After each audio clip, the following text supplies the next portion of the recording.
स्वदेशी, खान पान स्वदेशी होना चाहिए, हमारी कंपनी स्वदेशी होनी चाहिए, हमारे घर में जो भी चीज़ हम ले आए वो भी स्वदेशी होनी चाहिए। और हमको अगर प्रमोट करना है, आगे बढ़ाने का काम करना है, तो स्वदेशी चीज़ों को आगे बढ़ाने का काम करना चाहिए। और जब हम भारत की बात करते हैं तो भारत इस भूगोल पर एकमात्र ऐसा देश है जिस देश में संस्कृति सबसे पहले आई, जिस देश में सभ्यता सबसे पहले आई, जिस देश में धर्म सबसे पहले आया, जिस देश में ये सारी चीजें आ गई, और जिस देश को पूरी दुनिया को सभ्यता संस्कृति का पाठ पढ़ाना चाहिए था, उस देश को आज वेस्ट से सभ्यता और संस्कृति का पाठ पढ़ना पड़ रहा है।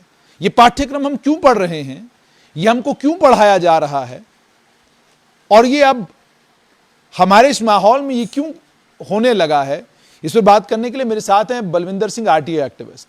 मामला जम्मू के स्कूलों में ड्रेस कोड को लेकर है, और मैं जम्मू की बात नहीं करूंगा, पूरे जम्मू कश्मीर की बात करूंगा कि क्या स्कूल को यह तय करने का ताल्लुक है, तय करने का हक है कि बच्ची स्कर्ट कितनी लंबी पहनेगी, कितनी लंबी नहीं पहनेगी, लेगिंग्स बच्ची पहनेगी कि नहीं पहनेगी, क्या स्कूल ये सब तय करेंगे, या परिवारों को तय करने का हक है? परिवारों को छोड़िए, उन बच्चियों को तय करने का हक है जो इन स्कूलों में पढ़ती हैं।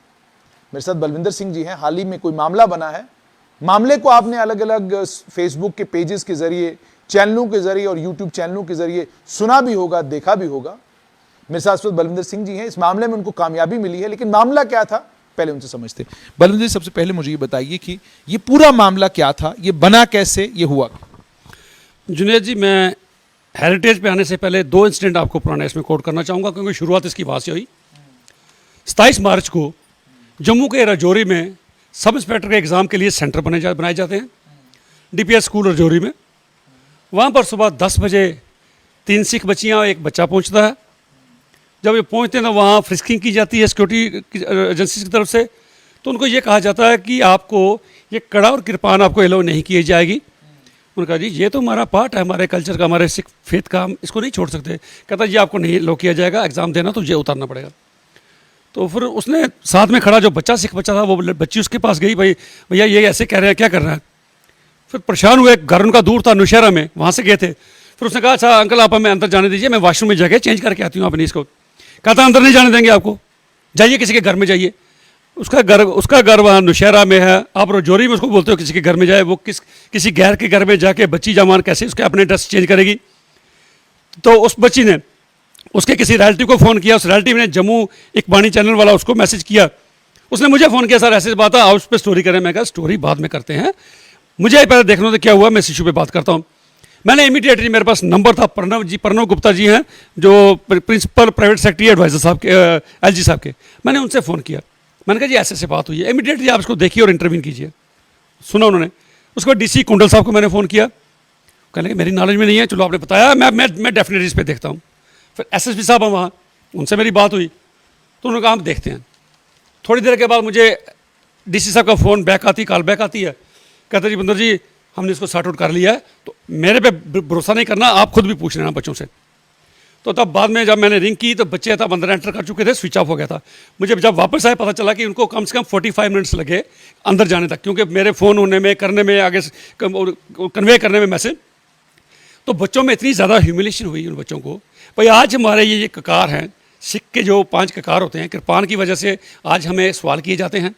क्या हिंदुस्तान में पैदा हुआ मज़हब, अनंतपुर साहब में पैदा हुआ, 1699 में पैदा हुआ मज़हब, क्या हमारे अफसर्स को आज तक उसके जो लेड डाउन नाम्स हैं, प्रिंसिपल्स हैं, आर्टिकल 25 में कॉन्स्टिट्यूशन में जो चीज़ गारंटी की गई है, क्या हमारे अफसर्स को पता नहीं है? एक सिपाही था, एक सब इंस्पेक्टर था, क्या उनको ये चीज़ें पता नहीं है? पर सिखों को क्या क्या चीज़ें लोड हैं? जुनेद जी, जम्मू कश्मीर हिंदुस्तान में नहीं, विदेशी की धरती में भी हमने फ्रांस में कानूनी जंग लड़ी, हमें इंटरनेशनल ह्यूमन राइट्स कोर्ट में 12 जजेस की कोर्ट में से 11 जजेस ने हमारे हक में फैसला दिया। पर ये सिखों के एसेंशियल पार्ट है उनके मज़हब का, ये वो रख सकते हैं। आज यूएस में हमारी जज बनी है जो दुमाला बांध के जाती है कोर्ट में, हमारे वहाँ यूएस में आर्मी में चले गए लोग, वो टर्बन बांधते और ये अपनी कृपान रखते हैं। तो जम्मू वासियों को, हिंदुस्तानियों को नहीं पता, हमारा दुख हुआ। उसके बाद दिन को मुझे एक और फ़ोन आ गया, कहना सर आपकी मैंने वीडियो देखी है, तो मैं डोडे का रहने वाला हूँ, मैं और मेरी सिस्टर हम दोनों भी सब इंस्पेक्टर का एग्ज़ाम देने गए डोडा में, हायर सेकेंडरी स्कूल सिरतंगल डोडा, और डोडा सारी वो डोडा के हैं, भद्रवाह में गए, तो वहाँ भी हमें रोक दिया गया, सवाल किया गया ये क्या है, वो क्या है, वो क्या है, ये चीज़ पूछने की। आज बच्चे को पता है तो आपको ये नहीं चीज़ें पता, तो 15 मिनट उनके भी ज़ाया किए गए, ह्यूमिलेशन की गई उनकी हुई, तो बेचारों की हरासमेंट भी होती है, भाई हमने कृपान ये पा लिया है, हमने अमृत पान किया, हमने कौन सा गुनाह कर लिया यार, एक सच्चे गुरसिख बने हैं, अच्छे रास्ते पे चलने के लिए ये चीज़ें की हैं, तो उनको हरासमेंट हुई। यार मैंने वो उस इशू पे भी बात की। फिर हमने लगा शायद सचमुच ही लोगों को पता ना हो, कहीं अफसर ऐसे हो। मुझे 2 दिन के बाद वीडियो मिलता है, पहले हमें शक हुआ कि शायद ये स्टेट की कोई पॉलिसी बन गई है, रिलीजियस पॉलिसी नहीं अडॉप्ट की इन्होंने। ऊना में हिमाचल प्रदेश के ऊना डिस्ट्रिक्ट में भी 27 तारीख को ही एक कॉन्स्टिट्यूंस देखिए, वहाँ भी सब इंस्पेक्टर का एग्जाम था। एक सिंह साहब, बलविंदर सिंह उनका नाम है, उन्हें कड़ा डाला था, कृपान डाली थी, उनको भी रोका गया, कहा गया ये आपको एग्जामिनेशन सेंटर में नहीं जाने दिया जाएगा। उसने कहा जी ये कड़ा, मैं जब फिजिकल टेस्ट देने आया वो हाथ में रोल नंबर लिखते हैं, तो मैंने रोल नंबर लिखा, मैंने कड़ा डाला था, तब ने ऑब्जेक्शन की गई। आज मैं वो टेस्ट क्वालिफाई किया, आज मैं यहाँ देने आया फिजिकल टेस्ट, उसने कहा जी इसके बिना आपको नहीं। वो लाइन चेंज करके दूसरी लाइन में गया, उसके बाद दूसरे अफसर उनको देखिए, उन्होंने भी उसको यही बात बोली आपको अलाउ नहीं करेंगे। वो ठोकर मार के उस इंटरव्यू को, उस अपनी टेस्ट को छोड़ के आ गया। उसने कहा ये गुरु के दिए हुए ये ककार मैं नहीं छोड़ूंगा, चाहे मुझे मेरी मौत भी आ जाए, मैं टेस्ट नहीं दूंगा। वो उसने चला गया डीसी के पास, उसने ऊना में कंप्लेंट की, कंप्लेंट डीसी ने फॉरवर्ड की एसएचओ को, एसएचओ ने नेक्स्ट डे उसको बुलाया, उसकी स्टेटमेंट रिकॉर्ड की। स्टेटमेंट पे उसने कहा जी मैं, उसने क्या चाहते हो, उसने कहा जी मैं एग्जाम देना चाहता हूँ बट विद माई कड़ा एंड कृपान, इसको उतार के नहीं।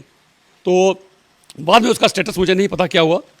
अब तब हमें यह महसूस हुआ, क्योंकि अब देखिए हिंदुस्तान में अकबर का रूल था ना, अकबर बड़ा एक लीनियंट था, बड़ा टॉलरेंस थी उसमें, बड़े हिंदू उसकी सल्तनत में मिनिस्टर थे, काफ़ी अच्छे राजपूत मिनिस्टर थे, बड़ा टॉलरेंट था। लेकिन ज्यों ही वो जाता है, औरंगजेब साहब आते हैं, जब नए बादशाह का आगाज़ होता है, वो पॉलिसी अपनी रिलीजियस पॉलिसी बिल्कुल रिवर्स कर देते हैं।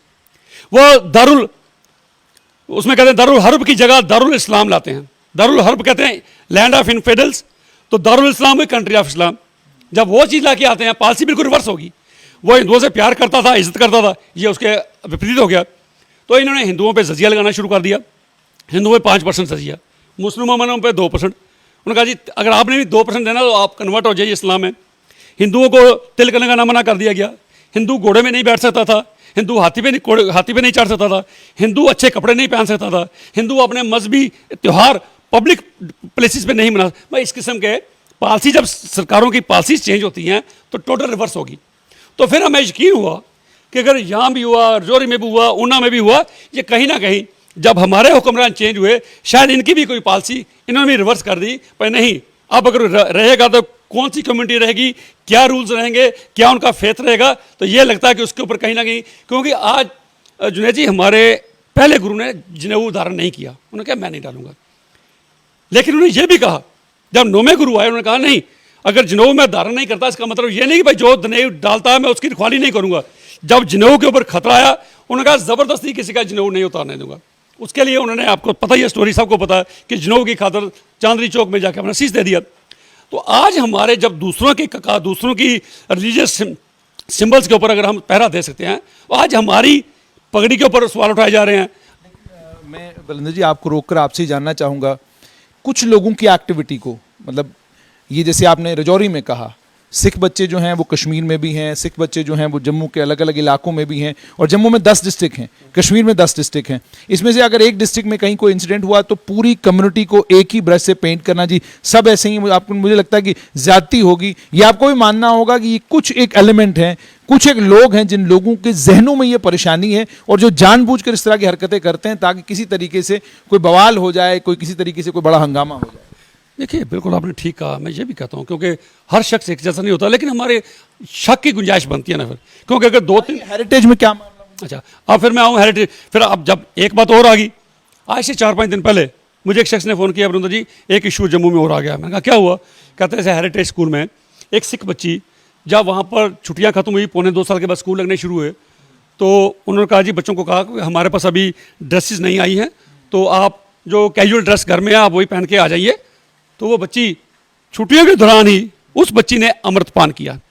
घर में रह के उनको आदत पड़ जो अमृत चखना जिसे जिसे बैप्टाइज करना, अपने आप को अमृत पान करना, तो वो उसने घर में बैठ के उसको सिर ढक के बैठने की आदत पड़ी। उसके फादर मदर पेरेंट्स बड़े रिलीजियस हैं, उसको बच्ची को भी आदत पड़ गई सिर पे दुपट्टा रख के, क्योंकि जब अमृत पान कराया जाता ना जी, उसको ये कहा जाता है कि आज के बाद आप क्या क्या चीज़ें, झूठ नहीं बोलोगे, ये चोरी चकारी नहीं करोगे, आप सिर ढक के बैठोगे, ये चीज़ें एक अच्छा इंसान बनोगे, बस सिर ढक के बैठोगे। क्योंकि आप देखो जम्मू कश्मीर के इतिहास में भी, पुराने मुसलमानों में भी, डोगरों में भी पगड़ी पहना करते थे लोग। हमने तो पक्की रख ली, अब डोगरों में या बाकियों में सिर्फ जब शादी होती है तब दूल्हा पहनता है, पहले हमेशा ही डालते थे पगड़ी। तो हमारे में सिर को ढक के रखना एक सत्कार समझा जाता है नहीं। तो बच्ची जब उसको आदत पड़ गई, अब बच्ची वो स्कूल गई है, पहले उसने अमृतपान नहीं किया था, वो सिर ढक के गई। तो प्रिंसिपल ने उसको बुलाया, मैडम ने, कोऑर्डिनेटर ने, उसने कहा जी आप ये ड्रेस डाल के आए हो।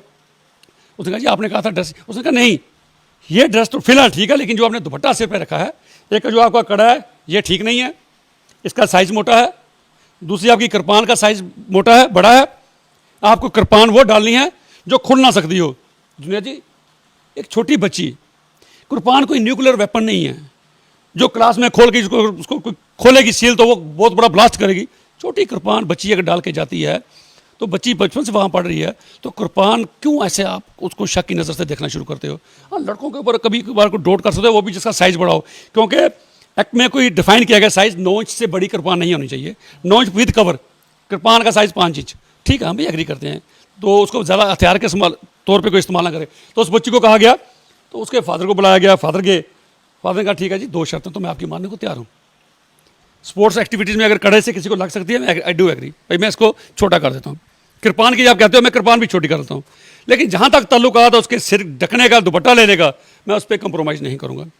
मैं अपने असूलों पे, गुरु महाराज के आगे जो मेरी कमिटमेंट है, मैं अपने असूलों को नहीं छोड़ूंगा। मैं स्कूल आपका छोड़ दूंगा। उसने कहा जी फिर आप टीसी ले लीजिए। ये किसने बोला? वहाँ की जो मैडम है, अब नाम नहीं उसका लूँगा, वो मैडम आप आज भी वो बैठी थी। उस मैडम के ऊपर आगे भी 2-3 बार कंप्लेंट, सिख बच्चों ने कंप्लेंट की, वो कभी किसी की पगड़ी पे कोई बात उछालती है, कभी किसी की और चीज़ पे। तो वो जब ये चीज़ कही गई, फिर वो सरदार जी ने 3 बार कोशिश की गई, प्रिंसिपल की एरोगेंस देखिए, 3 बार कोशिश की। उस मैडम को कहा मुझे प्रिंसिपल से मिलने दीजिए, उसने कहा इस इशू पे मुझे ही ऑथराइज किया गया है बात करने के लिए। प्रिंसिपल ने कहा कि मुझे ऑथराइज किया गया है, उस कोऑर्डिनेटर ने, मुझे ही ऑथराइज किया गया है इस इशू पे प्रिंसिपल साहब बात नहीं करेंगे। उसने रिसेप्शन में फिर फ़ोन किया, मुझे प्रिंसिपल से 10 मिनट 2-4 मिनट का टाइम चाहिए, मिलना चाहता हूँ। उनको टाइम नहीं दिया गया।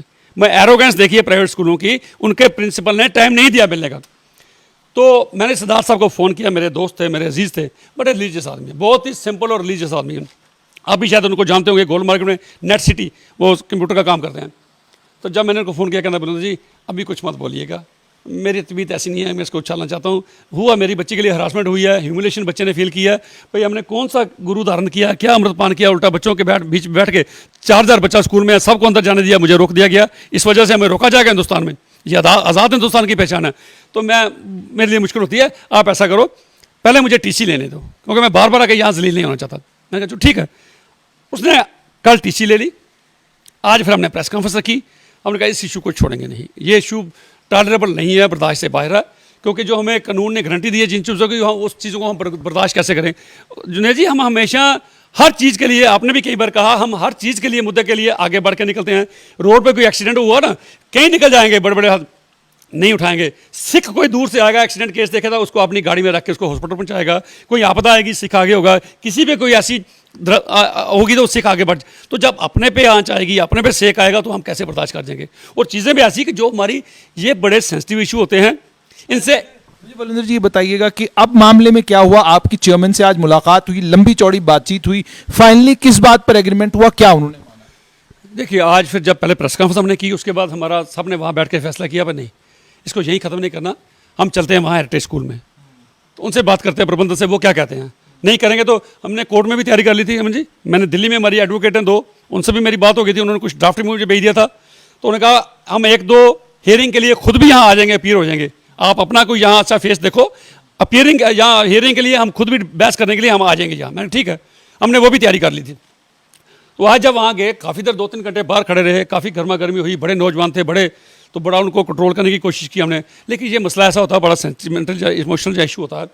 तो प्रिंसिपल के साथ, अच्छा पहले लड़की के फादर वहाँ नहीं थे, डीएसपी साहब ने प्रिंसिपल से बात की। उसने कहा जी ये तो ऐसी बात नहीं है, किसने इनको कहा चले जाओ टीसी ले लो। हमने तो हमारी मैडम ने इनको ये कहा आप गर्म तबीयत से मत सोचिए, ठंडे दिमाग से सोचिए, 2 दिन का टाइम ले लीजिए, फिर डिसाइड कीजिए। तो इसलिए मैंने जी आप गलत कह रहे हो। उसने तो ये कहा, मैं कहा सर ऐसी बात नहीं है, मैं 4-5 दिन से इस फादर के टच में हूँ। इन्होंने उसको कहा बेशक आप कहते हो, उन्होंने कहा 2 दिन का टाइम ले, वो इस बेस पे कहा भाई आप बिना दुपट्टे के आने के लिए टाइम ले लो। ये नहीं कहा दुपट्टे पे आने देंगे, उन्होंने कहा दुपट्टे पे हम नहीं आने देंगे, फिर भी सोच के आओ, दुपट्टा हम अलाउ नहीं करेंगे। तो उसके पास कोई ऑप्शन ही नहीं था, तो इसलिए ये गलत कह रहा है। मैं उस लड़के के फादर को बुलाता हूँ, हमने फ़ोन करके उसको बुला लिया। वो डीएसपी साहब ज़हीर साहब अंदर गए, बैठ के दोबारा बात हुई, सबको हमने चुप कराया। सरदार जी को बोला, मैंने कहा आप बोलिए। उसने पूरी डिटेल सुनाई। डीएसपी उठ के खड़ा हुआ, उसने कहा प्रिंसिपल साहब जो चीज़ें आपने हमें बताई बिल्कुल झूठ बताई, अब सच्चाई हमारे सामने आई है, गलती आपकी है। तब प्रिंसिपल की थोड़ी सी जुबान बंद हुई, साथ में मैडम थी, उसकी भी गलती निकली, प्रिंसिपल तक पहुँच नहीं। मैं एक स्कूल का, प्राइवेट स्कूल का प्रिंसिपल, क्या इतना बड़ा रुतबा हो गया कि एक स्टूडेंट पेरेंट्स के साथ बात नहीं कर सकेगा, उनसे उनके ग्रीवेंसेस सुन नहीं सकेगा। सुनता तो शायद कुछ चीज़ हल होती, लेकिन ये भी पता चला प्रिंसिपल बाहर का है। उसके बाद लास्ट चेयरमैन साहब आए, बैकडोर से कहीं आए, तो हमें उसी ज़हीर साहब ने कहा भाई वो चेयरमैन साहब आए, आप उनसे बात कीजिए। हम 4-5 लोग अंदर गए, तो जब उनको कहा, वो कहते हैं जी देखिए जी हमारे लिए अगर हम इसको दुपट्टा लो करते हैं या स्काफ लो करते हैं, कल को मुस्लिम लड़कियां आती हैं जी हिजाब लो कर दो। मैं कहा जी एक तो लीगली जो उसका एस्पेक्ट है आप वो भी देखिए, मैं किसी भी कम्युनिटी के खिलाफ या फेवर में मैं कोई डिसीजन नहीं दे सकता। भाई हिजाब उनका रिलीजियस जो है उसका पार्ट है या नहीं है, ये कोर्ट ने डिसाइड किया है, मैं उस पर कमेंट नहीं करूँगा। मेरे लिए सारी कम्युनिटीज़ के जो इमोशंस हैं बराबर के, मैं उनका रिस्पेक्ट करता हूँ। हिजाब ये आपने देखना है भाई लीगली उसका क्या स्टेटस है, बाकी इन चीज़ों का मैं फाइट करता हूँ। ये लीगली हमें ये चीज़ ग्रांट की गई है, भाई लीगली ये आपका रिलीजियस पार्ट है एक हमारी। तो फिर कहने लगे जी डिफेंस फोर्सेज में क्या है स्कूलों में, मैं कहा हमारे बच्चियाँ IPS भी हैं, हमारी बच्चियाँ KPS भी हैं, वहाँ भी वो दुपट्टा रख के कैप भी डालती हैं, दुपट्टा डाल के जाती हैं। तो तभी हमारे में से तुम्हारे जो शख्स बैठा था उसने एक वीडियो कॉन्फ्रेंसिंग की अपने एक रिश्तेदार लेडी के साथ, वो BSF में ऑफिसर थी, तो उसने दुमाला डाला हुआ था। तो उसने कहा जी ये देखिए ये हमारे BSF में अफसर हैं, ये दुमाला डाल के बैठी हुई हैं। चेयरमैन ने फ़ोन पकड़ा, उसने उनसे बात की। क्या बलविंदर जी जिस समय चेयरमैन साहब ये सारी बातें आपको बता रहे थे, क्या आपने उनको ये याद कराया कि जिस ज़मीन के ऊपर उनका स्कूल है वो ज़मीन बेसिकली खड है, खड के ऊपर उनका स्कूल खड़ा है, क्या सारे कानूनों का पालन वो करते हैं जिन कानूनों का पालन वो बाकी लोगों से करवाते हैं? और क्या आपने उनको याद करवाया कि भारतीय सभ्यता क्या है? भारतीय सभ्यता में स्कर्ट पहनना, हालांकि मैंने पहले ही कहा जाती तौर पे ये मेरा ही मानना है, आप क्या पहनते हैं, आप कैसे रहना चाहते हैं, वो एक बच्ची की अपनी जाती जिंदगी है, जो उसको ठीक लगता है वो करे। लेकिन जब हम सभ्यता की बात करेंगे, संस्कृति की बात करेंगे, और जब हम बात करेंगे भारतीय सभ्यता की, तो भारतीय सभ्यता में इस ड्रेस कोड की तो कहीं कोई जगह ही नहीं है जिस ड्रेस कोड को स्कूलों ने अपने अपने यहाँ इंप्लीमेंट कर रखा है। जी बिल्कुल आपने बात की, सभ्यता की बात करें, हमारे सारे ही हमारे पॉलिटिशियंस हमारे सभ्यता की बात करते हैं, संस्कृति की बात करें। जैसे अब शुरुआत में भी कहा सबसे पुरानी जो संस्कृति हमारे हिंदुस्तान की है, तो हम स्वदेशी की बात करते हैं। स्कूल का नाम भी हेरिटेज क्यों, मैं सभ्यता इसको कहा जाता है। तो आप वहाँ जब हमारे लाइव चल रहे थे, वहीं मुझे एक पेरेंट्स का फ़ोन आया, उन्होंने मेरा कहीं से नंबर लिया, उन्होंने कहा बलविंदर जी मैं आपको मुबारकबाद देती हूँ, आपने ये इशू लिया, पर एक इशू और टेकअप कीजिए। मैंने कहा क्या? कहते जी हमारी बच्चों को मजबूर किया जाता है कि हम इन बच्चियों को स्कर्ट डालें। ठीक है, प्राइमरी लेवल तक ठीक है, हम भी पर्दादारी करते हैं, हम भी सभ्य लोग हैं, हमारे समाज में भी हम कहीं बहू बेटियां आज भी कहीं घूंघट निकालती हैं, हमारा ठीक है, जो समाज नहीं निकालता उनके लिए अलाउ करिए। आज लोग हैं जो चाहते हैं कि हमें शार्ट से शार्ट ड्रेस चलेगी, कई लोग हैं नहीं जी हमें बुर्का चाहिए, कई लोग हैं नहीं जी हमें ड्रेस स्कर्ट शार्ट नहीं चाहिए। आप लोगों को कंपेल क्यों करते हो? सभ्यता कहाँ गई? आज हमारी सभ्यता कहाँ जाती है? कहीं जोधामल में आज भी वो किया जाता है, उनको स्कर्ट भी है लेकिन सूट भी है साथ में। जो बढ़िया बच्ची हैं उनको उसकी भी ऑप्शन, आप कमीज सलवार आपकी जो पहनना चाहते हैं हम भी कहते हैं। फिर उसके बाद जी एक नहीं, मुझे 2-3 फ़ोन एक और आए। मेरा एक और हिंदू दोस्त है मेरा, उसने फ़ोन किया, कहता बलविंदर जी बहुत अच्छा मुद्दा है, हम इस इशू में आपके साथ हैं, स्कर्ट बिल्कुल बंद होनी चाहिए। मैंने कहा ये बंद तो नहीं, हम तो कहेंगे ऑप्शनल होनी चाहिए। जो पेरेंट्स अपने बच्चों को स्कर्ट डाल के भेजना चाहते हैं, मुबारक है उनको, उनकी अपनी चॉइस है। जो पेरेंट्स चाहते हैं, और स्कर्ट का साइज स्कूल डिसाइड करने वाला कौन होता है? शर्ट का साइज बच्ची को छोड़ दो ना, मैं कितनी स्कर्ट मुझे चाहिए, उसके पेरेंट्स जब तक वो माइनर है, बालिग नहीं हुई, पेरेंट्स डिसाइड करेंगे। जब बालिग हो जाए उसके बाद उसकी मर्जी है वो क्या डालती है क्या नहीं डालती है। जब तक वो पेरेंट्स उसके गार्डियन है, पेरेंट्स डिसाइड करेंगे बच्ची हमारी क्या पहनेगी, सूट पहनेगी, सलवार पहनेगी। लेकिन डिसिप्लिन स्कूल का डिसिप्लिन होता है। हमने कहा कम से कम जो यूनिफॉर्म का कलर है, कलर उस ड्रेस का वही होना चाहिए। फिर एक बात और, आप बड़ी शर्मसार करने वाली बात एक और मेरे सामने आई। फिर मुझे एक बच्ची के माँ ने फ़ोन किया, कहते सर आपको कुछ देर के बाद एक और मुद्दा बड़ा मिलेगा। मैंने कहा क्या? कहती हमारी बच्ची जो अब एडल्ट हो गई है, हमने इसको मना किया भाई अब तू स्कर्ट नहीं डालेगी, नीचे लेगिंग डाल के जाएगी। कहीं स्टकिंग डालते हैं, लेगिंग डाल के जाएगी। डाली तो वहाँ प्रिंसिपल महोदय ने या कोऑर्डिनेटर ने उनको रोका 3 दिन लगातार, भाई ये आप क्यों डाल के आती है, ये उतार के आओ। उसने कहा जी मेरे पेरेंट्स नहीं लोग थे। उसने कहा आप ऐसा करो वैक्सिंग करो। इससे ज़्यादा घटिया बात, इससे ज़्यादा एक सभ्य समाज की बात और क्या सोच सकते हैं जुनेद जी? मैं हैरान करने वाली बात है। कहाँ हमारा जम्मू का समाज जो दुहाई देते हैं मंदिरों का शहर है, सभ्य समाज रहते हैं यहाँ, कहाँ सभ्यता की बात करते हो?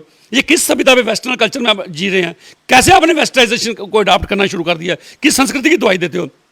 फिर कहता हूँ, मैं डीसी साहब से कहता हूँ, डिविजनल कमिश्नर साहब से कहता हूँ, और जम्मू की जानी मानी जो हमारे परमानेंट सिटीजन हैं, डुग्गर देश के जो हमारे वासी हैं, आओ इस तरफ ध्यान देने की जरूरत है।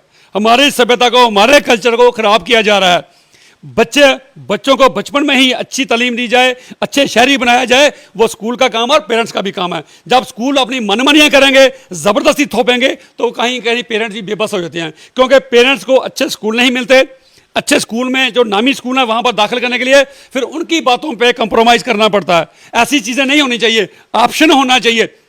हमारी एक जज है, यूएस में जज बनी है, लेडी दुमाला बांध के कोर्ट में बैठी है, हमें फख्र महसूस होता है। वो देश की धरतियों पे भी उन्होंने हमारी संस्कृति को एडमिट किया, स्वीकारा है, भाई आपकी संस्कृति आपको ऐसे है, ठीक आप ऐसे कीजिए। तो अंग्रेज नहीं आते, वो जो मर्जी बिकनी पहन के आए, लेकिन जो हमारा सभ्य समाज कहता है कम से कम आप वो उनको डिनाई कैसे कर सकते हो? सो ये सरकार समाज को भी सोचना पड़ेगा। इस इशू पे भी हम डीप काम से भी बात करेंगे। मैं कमिश्नर सेक्रेटरी एजुकेशन फिलहाल लेकिन हेरिटेज स्कूल में ये मामला अब खत्म हो गया, चेयरमैन साहब ने बात मान ली है, अब बच्ची को इसके बाद बच्चियों को दिक्कत नहीं आएगी। अब चेयरमैन साहब ने अच्छे तरीके से बात सुनी, तो जो कन्विंस हुए वाकई अगर डिफेंस फोर्सेज में लोग की जाती है तो हम नहीं रोकने वाले कौन होते हैं। उन्होंने कहा ठीक है जी, इस बच्ची को हम वापस लेते हैं।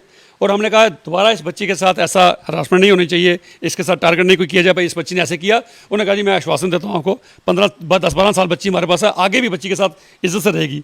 तो मैं उसके फादर को मैंने कहा भाई नहीं, अगर हमने आपका साथ दिया तो मैं कहूँगा आपको बाकी लोगों के लिए, बाकी बच्चियों के लिए भी ऐसे मॉरल उनका डाउन हो गया था। वो कहते नहीं जी दोबारा हम अमृतपान नहीं करेंगे, अच्छे सिर नहीं ढकेंगे तो संस्कृति हमारी बिगड़ जाएगी। कम से कम अगर ये बच्ची दोबारा वहाँ जाएगी, हम आपको बच्ची को वहाँ छोड़ने के लिए भी कम से कम 10-20 लोग जाएंगे, अच्छे डिग्निफाइड तरीके से उसको छोड़ के आएंगे, ताकि बाकी लोगों को, बच्चों को भी पता लगे भाई अगर हमारे साथ कहीं कोई स्कूल गलत ज्यादतियाँ करते हैं तो हमारा समाज, हमारे लोग, हमारी अपनी कम्युनिटी के लोग हमारे साथ खड़े होते हैं, हमारे पास आंच भी नहीं आ सकती। अगर आप नहीं भेजोगे तो हमें लगेगा कि हमारा ये बोलना किसी अर्थ नहीं आया। तो आप उस बच्ची को भेजिए। उसकी बच्ची की सहेलियाँ, फ्रेंड्स हमें वहाँ मिली, उन्होंने कहा जी बड़ी अच्छी फ्रेंड है। मैंने कहा बेटा फिर आप ऐसा करो, कल आप छुट्टी के बाद जाओ उसके घर में, उसको बोलो भाई लवलीन ये जो अभी तोच आओ, आप स्कूल नहीं छोड़ोगे। इस उम्र में बच्चों को नए दोस्त बनाना, नई सहेलियाँ बनाना बड़ा मुश्किल होता है। हम आपको वापस लेके आएंगे। तो मैं उम्मीद करता हूँ कि जो आश्वासन हमें वहाँ दिया और चेयरमैन साहब ने, वो उस पर खरे उतरेंगे। बाकी स्कूलों के लिए मैं सरकार से दरख्वास्त करता हूँ एक नोटिफिकेशन, एक सर्कुलर निकाला जाए, ताकि इस किस्म की किसी की मजहब के नाम पे उनकी ह्यूमिलेशन ना की जाए। एक ऑर्डर तो ऑलरेडी लेट डाउन नाम्स हैं, उसको सर्कुलर दोबारा निकालना, क्योंकि कुछ लोग अभी भी मनमाने ढंग से चलाते हैं। ऐसा नहीं होना चाहिए, क्योंकि ये एक बड़ा सेंसिटिव इशू होता है। इमीडिएटली आग लग सकती है, लोग भड़क सकते हैं। इसको फ्लेयर अप होने से रोकने के लिए, लेकिन अफसोस से कहूँगा डीसी साहब को फ़ोन किया, फ़ोन नहीं उठाया। एडमिनिस्ट्रेशन को चाहिए 2-3 दिन से बाद मीडिया में है, उनको संज्ञान लेना चाहिए, इस इशू पे बात के बैठ खत्म करके इसको सॉर्ट आउट करना चाहिए। बहुत बहुत शुक्रिया। मामला असल में ये है कि प्राइवेट स्कूलों का, निजी स्कूलों का जहां तक ताल्लुक है, गरीबों को उम्मीद और तवक्का ये थी कि राइट टू एजुकेशन आएगा और गरीबों के बच्चे भी रिजर्वेशन के कोटे में इन बड़े स्कूलों में पढ़ेंगे। क्या ये बड़े स्कूल उन बच्चों को उस रिजर्वेशन के कोटे के उस कानून को मानते हैं? आज भी सुबह फोन आया और उसमें ये मुझे बताया गया कि 6,000 रुपए का किताबों का सेट मिल रहा है, जिसमें से केवल 1,000 रुपए की किताबें हैं जो 9वीं कक्षा के बच्चे को पढ़नी जरूरी है। लेकिन उस पर कोई शोर, कोई हंगामा नहीं कि 5,000 रुपए की फालतू किताबें जो प्राइवेट स्कूलों में लगाई जा रही हैं, और उसके बाद एमआरपी के ऊपर दुकानदार उन किताबों को बेच रहा है। और सिर्फ इतना ही नहीं जी, जुनैद जी बड़ी अच्छी बात आपने की। मैं भी काफ़ी देर इन चीज़ों पर रिसर्च करता रहा। हम स्कूल में, हम अपने टाइम पे 5-6-7 भाई बहन थे। एक बच्चा जब किसी क्लास में एडमिट करता था ना, ताज़िंदगी 10 साल तक वो किताब दूसरे भाई बहन उसके पढ़ते जाते थे। आज के दौर में स्कूल वालों ने क्या कर दिया है, एक बार एक जो क्लास आपने बच्चे ने पढ़ी, अगले साल उसका चैप्टर 5 नंबर का चैप्टर 17 नंबर पेज पे कर देंगे, 17 वाला 22 नंबर पे ले जाएंगे, ताकि वो बच्चा कह सके ये क्लास किताब सिमिलर नहीं है, ये किताब नहीं लेनी, आपको नई किताबें लेनी है। तो सरकार को इस तरफ भी जरूर सोचना चाहिए। लोगों ने बहुत आवाज़ उठाई, लेकिन सरकार इस तरफ कोई ध्यान नहीं देती। कहीं ना कहीं नेक्सस बना हुआ है, कहीं ना कहीं मिली भगत है, तभी लोग हरास हो रहे हैं, लोग एक्सप्लॉइट कर रहे हैं, लोगों को एक्सप्लॉइटेशन हो रही है। इतना ज़्यादा पैसा लिया जा रहा है, बुक्स पढ़ने के लिए 2 3 4 ही हैं, लेकिन इतने बड़े बंडल दे दिए जाते हैं। सरकार को इस तरफ भी ध्यान देना चाहिए। मैं बात कर रहा था, मैं ये कह रहा था कि किताबों का जहां तक है ये झोल जो है अभी चल ही रहा है। उसके अलावा हमको फीस कितनी लेनी है उसके ऊपर प्राइवेट स्कूल झगड़े करते हैं, लड़ाइयां करते हैं, और सिर्फ इतना ही नहीं करते बल्कि सड़कों के ऊपर उतर आते हैं और कहते हैं जनाब हम इतना बेहतरीन एजुकेशन का निजाम आपको दे रहे हैं और आप फीस देने के लिए तैयार नहीं। स्कूल की बस फीस जो है वो भी अच्छी खासी है। टीचर जो प्राइवेट स्कूलों में पढ़ाते हैं उनको उतनी तनख्वाह नहीं मिलती जितनी तनख्वाह खातों में दिखाई जाती है। ये सब कुछ प्राइवेट स्कूलों में हो रहा है। सिर्फ इतना ही नहीं, कई प्राइवेट स्कूलों ने एग्रीकल्चर जमीन के ऊपर अपना प्राइवेट स्कूल खड़ा किया है, कानून की धज्जियां उड़ाई हैं, वो प्राइवेट स्कूल के मालिकों को नहीं दिखता। कई प्राइवेट स्कूलों ने अपना स्कूल खड में खड़ा किया, वो कानून की धज्जियां उड़ाई, वो उनको दिखाई नहीं देता। और सिर्फ इतना ही नहीं, इतना ही प्राइवेट स्कूल नहीं करते, बल्कि प्राइवेट स्कूलों में से जो एक्सपेक्टेशन थी, जो उम्मीद और जो तवक्का थी कि वो एजुकेशन का एक इनकलाब जम्मू कश्मीर में लाएंगे, वो इनकलाब आ तो रहा है, लेकिन एजुकेशन सिस्टम में अभी भी बहुत सी कमियां हैं, बहुत सी कमजोरियां हैं। और हमने डिबेट को कहां मोड़ दिया है? हमने डिबेट को मोड़ा है स्कर्ट की तरफ, हमने डिबेट को मोड़ा है कपड़ों की तरफ। और मुझे समझ में नहीं आता कि समाज, मेरे और आपके समाज में, हम किसी भी धर्म से हो, किसी भी समुदाय से हो, आकर हमारी नजरें ठहरती टिकती जो है महिलाओं के ऊपर है, बच्चियों के ऊपर है, उसी के ऊपर सारे बवाल हैं, उसी के ऊपर सारा हंगामा है। बच्ची क्या पहनेगी वो भी तय किया जा रहा है, क्या नहीं पहनेगी वो भी तय किया जा रहा है। आप बच्चियों को थोड़ी देर के लिए आजाद नहीं छोड़ सकते, उन्हें इजाजत नहीं दे सकते वो खुद तय करें उनको क्या पहनना है, क्या नहीं पहनना है। क्या यही सब चीजें आप लड़कों के मामले में करते हैं? मैंने कहीं नहीं देखा किसी स्कूल को यह कहते हुए कि भाई लड़के इस ड्रेस में आएंगे, इसी ड्रेस कोड में आएंगे, मैंडेटरी किया गया हो किसी चीज को, यह भी मैंने करते हुए नहीं देखा। तो क्यों हम अपने समाज के अंदर ऐसी चीजों के ऊपर हमारा फोकस है, ऐसी चीजों के ऊपर हमारी निगाह है जो चीजें एजुकेशन के सिस्टम में कोई माने नहीं रखती। दुनिया में अगर आप देखेंगे जिन देशों में, मार्क जुकरबर्ग की जरा पढ़ाई मालूम कीजिए कितनी की, जरा मालूम कीजिए जेफ बेजोस कहां से आए, जरा मालूम कीजिए जो वर्ल्ड की ये टाइटन है सारे के सारे, आज जो अमेरिका के उपराष्ट्रपति हैं, जरा देखिए उनका वो किस सभ्यता, किस समाज से आई हैं और किस तरीके से जीवन जीती हैं। और कई और महिलाओं के मैं उदाहरण दे सकता हूं। और मैं बात क्या करूं, हमारे देश के वित्त मंत्री, उनको लेकर पिछले दिनों पार्लियामेंट में यह कहा गया कि जितनी बेहतरीन साड़ियां वो पहनती हैं, शायद इतनी बेहतरीन साड़ी देश में कोई और नहीं पहनता। ये सब बातें हुई हैं। इसीलिए जहां आपने डिबेट को कपड़ों के ऊपर लाकर खड़ा कर दिया है, वहीं मेरा सीधा सवाल पूरे जम्मू के समाज से, क्या आप प्राइवेट स्कूलों से जाकर किताबें इतनी महंगी क्यों बेच रहे हो, पूछ रहे हैं? क्या आप जाकर प्राइवेट स्कूल से ये पूछ रहे हो जो रिजर्वेशन का कोटा आपके पास था गरीबों को, उसमें आप तालीम दे रहे हो? क्या आप प्राइवेट स्कूलों से जाकर पूछ रहे हो कि आप हमसे तो इतनी फीस लेते हो, अपना मुनाफा निकालते हो, जिन टीचरों को आपने अपने स्कूलों में भर्ती कर रखा है तनख्वाहें कितनी आप उनको देते हो? क्या आपने कभी प्राइवेट स्कूलों से अकाउंटेबिलिटी के बारे में पूछा? और क्या आप कभी गए प्राइवेट स्कूल से पूछने के लिए, जरा मुझे ये बताइएगा, मैं आपको साल की लगभग 1,00,000-1,50,000 रुपए आपको फीस देता हूं, उसके बावजूद मेरी बच्ची को 10वीं में, 11वीं में, 12वीं में नहीं बल्कि 6ठी से लेकर 12वीं तक ट्यूशन पढ़ने की जरूरत क्यों पड़ रही है? क्यों उसे प्राइवेट ट्यूशन सेंटरों में जाने की जरूरत पड़ रही है? क्या आपने कभी प्राइवेट स्कूल से जाकर पूछा कि जिन टीचरों को आप यहां पर तनख्वाह देते हैं, वही टीचर बैच बनाकर बाहर इन्हीं आपके ही स्कूल के बच्चों को क्यों पढ़ाने पर मजबूर हैं? ये सब कुछ क्यों हो रहा है? क्या आपने कभी प्राइवेट स्कूलों से जाकर पूछा कि आपकी लेबोरेटरियों का हाल क्या है? क्या आपने पूछा आप साल में कितने एक्सपेरिमेंट बच्चों से कराते हैं? ये सब सवाल आप लोग नहीं पूछते, क्योंकि इन सवालों पर राजनीति नहीं होती, इन सवालों पर रोटियां नहीं सेकी जा सकती। रोटियां सिर्फ सेकी जा सकती हैं कपड़े के साइज के ऊपर, रोटियां सिर्फ सेकी जा सकती हैं ये करो ये ना करो, जिससे ट्रेंडिंग टॉपिक बन जाए और फिर आप ट्रेंड करें ट्विटर के ऊपर। 2 करोड़ लोग ट्विटर के ऊपर हैं, क्यों माथापाची इतनी ट्विटर के लिए आप लोग कर रहे हैं? ट्विटर के ऊपर कुछ ट्रेंड हो गया, वही जिंदगी हो गई। उम्मीद और तवक्का ये कि जम्मू कश्मीर की सरकार ये बात प्राइवेट स्कूलों को समझाएगी कि हमारा मकसद तालीम है, हमारा मकसद बेहतरीन कल है, हमारा मकसद सभ्यता और हमारा मतलब संस्कृति वाला भारत है, जिस भारत को हम दोबारा से जीवन देना चाहते हैं, जिस भारत को दोबारा से हम लोग वापस लाना चाहते हैं। तो यह ना हमारी संस्कृति है, ना हमारे संस्कार हैं, ये जो कुछ है ये वेस्ट से आया हुआ है। आप प्यार करना चाहते करिए, कोई रोक नहीं रहा, लेकिन फिर भारत की बात कम से कम अपने स्कूलों में कम कीजिएगा, क्योंकि ना ही हमारी संस्कृति है, ना ही हमारी सभ्यता है, और ना ही हमारे संस्कार हैं। मगर जाते जाते ये जरूर कहूंगा, थोड़ा बच्चों को आजाद करिए, उनको जीने दीजिए अपनी मर्जी की जिंदगी।